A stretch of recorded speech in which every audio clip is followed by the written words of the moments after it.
मेरे प्यारे बच्चों, आज का टॉपिक है व्याकरण में से समास। समास व्याकरण का बहुत ही महत्वपूर्ण अंग है जो क्लास 7 से 10 तक छात्र छात्राओं को अध्ययन करना नितांत आवश्यक है। सबसे पहले समास की परिभाषा जानना है। परिभाषा है दो शब्दों के मेल से दो शब्दों के मेल से मतलब दो शब्दों को के मिलने से जो विकार उत्पन्न होता है। विकार का अर्थ हुआ कि दो शब्दों को मिलने से जो तीसरा शब्द आ जाता है, तीसरा शब्द जो बन जाता है वही समास कहलाता है। परिभाषा जाने, दो शब्दों के मेल से जो विकार उत्पन्न होता है उसे समास कहते हैं। दो शब्दों के मेल से जो विकार उत्पन्न होता है उसे समास कहते हैं। पुनः, दो शब्दों के मेल से जो विकार उत्पन्न होता है उसे समास कहते हैं। जैसे राजा का कुमार। राजा का कुमार, दो शब्द अगर हम विभक्ति को हटा देते हैं तो विभक्ति हटा देने के बाद राजकुमार बनता है। जो ये राजा का कुमार का विकार राजकुमार हुआ, विभक्ति हटा देने के बाद राजकुमार में समास है।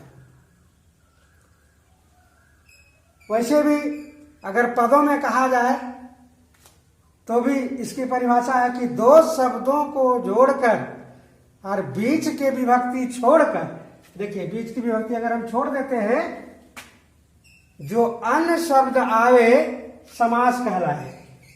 इस तरह भी हम समझ सकते हैं। अगर बीच की विभक्ति छोड़ते हैं तो ये राजकुमार समास बन जाता है। इसी तरह राजा का पुत्र शब्द बना राजपुत्र। राजा एक अलग शब्द है, पुत्र अलग शब्द है, दोनों को जोड़ते हैं तो राजपूत बन जाता है।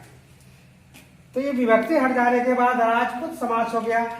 इसी तरह से राजा का कुमार में क विभक्ति हट जाने के बाद राजकुमार बन गया। अब समाज की परिभाषा समझने हेतु इस कविता को याद करना है। सातों समास के भेद की परिभाषा समझने के लिए, उदाहरण समझने के लिए इस कविता को स्मरण कर लें तो आपको अच्छी तरह से परिभाषा और उदाहरण समझ में आ जाएगा। जैसे पहला पद अव्यय हो, अव्यय भाव नाम रखेंगे। पहला पद अव्यय हो, अव्यय भाव नाम रखेंगे। पहला पद अव्यय हो, अव्यय भाव नाम रखेंगे। उदाहरण के लिए जैसे देखिए यथा। यथा क्या है? अव्यय है। इसका पहला पद जैसे यथा शक्ति, यथा योग, प्रतिदिन, बहुत से उदाहरण हैं। दूसरी पंक्ति, अंतिम पद प्रधान हो तत्पुरुष कान में रखेंगे। और जिस पद का अंतिम पद प्रधान होता है वह तत्पुरुष है, यह कान में रखेंगे मतलब ध्यान देंगे कि वो तत्पुरुष समास है। जैसे राजा का कुमार, इसमें राजा प्रधान है या कुमार? किसके बारे में कहा जा रहा है? राजा के कुमार के बारे में कहा जा रहा है। राजकुमार के बारे में कहा जा रहा है, इसलिए कुमार जो है वो प्रधान है। उसी प्रकार राजा का पुत्र, इसमें राजा का पुत्र के बारे में कहा जा रहा है, जिसको राजपुत कहते हैं। तीसरी पंक्ति, जहां विशेष विशेषण हो कर्मधारय बन जाए, जहां विशेष विशेषण हो कर्मधारय बन जाए। उदाहरण यहां देखिए, विशेष और विशेषण। यहां देखिए, विशेषण लंबा विशेषण है, विशेष क्या है? उदर, लंबोदर। इसमें विशेष और विशेषण, यानी विशेषण और विशेष दोनों होता। पीतांबर,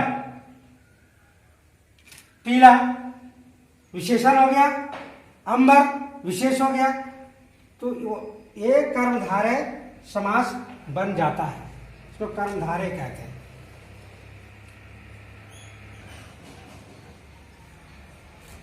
चौथी पंक्ति, जिसका पहला पद बतावे गिनती दिगु कहलाए, जिसका पहला पद बतावे गिनती दिगु कहलाए।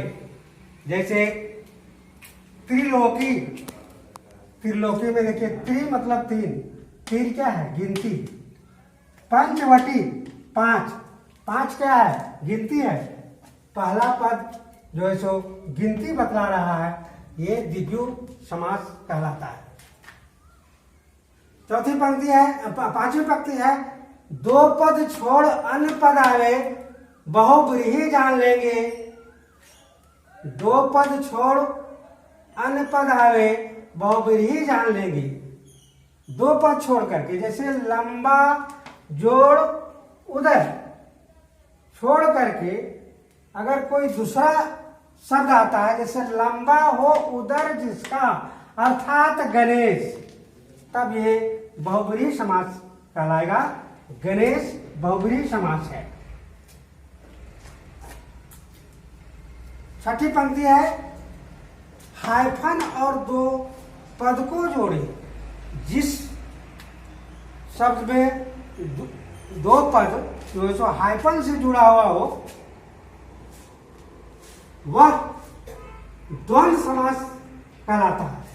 हाइफन और दो पद को जोड़े द्वंद्व है या ज्ञान रखेंगे। जैसे माता और पिता, माता पिता, बीच में हाइफन है, इसका अर्थ हुआ माता और पिता। भाई बहन, इसका अर्थ हुआ माता, भाई और बहन। यहाँ और छिपा हुआ है, हाइफन से जोड़ करके ये एक शब्द बन जाता है, माता और पिता। तो इसमें द्वंद्व समास है। न यह अन बिना कहे नए समास पहचान लेंगे। जिस शब्द के पहले ना हो, अन हो, बे हो, बिना हो, वैसा लगा रहे अक्षर, तो जान लीजिए कि वो नए समास है। जैसे अनपढ़, नपढ़, बेकाबू, बहुत से उदाहरण है। इस प्रकार सुनो मेरी बात, ये है साथ, इन्हें आप साथ रखेंगे। इस कविता को आप अच्छी तरह से लिख लें और सजा करके आप लयबद्ध आदि कर जाएं, आपको समाज समझने में कोई भी दिक्कत नहीं होगी। बच्चों, इस कविता को लयबद्ध कैसे गाकर याद करेंगे, मैं एक बार आप सबों को सुना दे रहा हूं। पहला पद अव्यय हो, अव्यय भाव नाम रखेंगे। अंतिम पद पर ध्यान तत्पुरुष कान में रखेंगे। जहां विशेष विशेषण कर्मधारय बन जाए, जहां विशेष विशेषण हो कर्मधारय बन जाए। जिसका पहला पद बतावे गिनती दिगु कहलाए। दो पद छोड़न पद आवे बहुब्रीही जान लेंगे। दो पद छोड़ अनपद आवे बबर ही जान लेंगे, उसे प्रधान रखेंगे, उसे प्रधान रखेंगे। हायफन और दो पद को जोड़े द्वंद है या ज्ञान रखेंगे, नायायन बिना कहे नए समास पहचान लेंगे। सुनो मेरी बात ये है सात, इसे करे आत्मसात।